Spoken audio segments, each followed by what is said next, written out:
پر پاکستاني ځواکونو د تحریک جهاد تازه ځانمرګی برید او وسله واله نښته، لسګونه کسان یې وژلي. دا چې جنرال مبین څه ویلي جزئیات هم دلته ویډیو کې وګورئ او چینل هم سبسکرایب کړئ.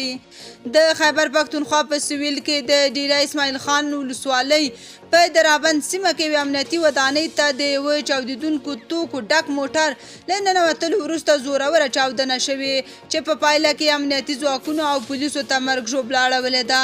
دغه مرکز د یوه ښوونځي دننه جوړ شوی و چې د چاودنې په پایله کې ودانۍ له څیرمه نړېدلې ده.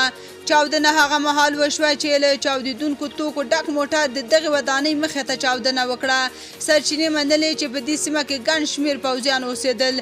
د ډیره اسماعیل خان یو امنیتي چارواکي وویل لومړنۍ شمېرې ښایي چې په چاودنه کې 23 وژل شوي او 14 نور ټپیان شوي دي.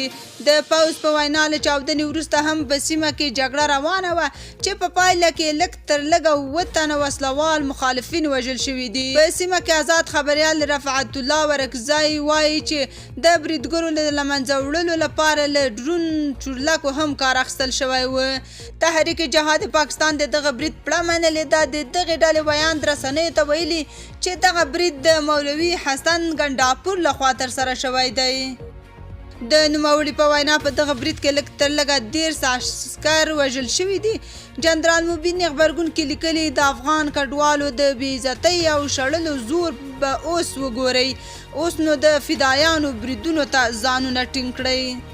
تاسو په دې اړه څه نظر لرئ؟ کومنټ کې شریک او چینل هم سبسکرایب کړئ.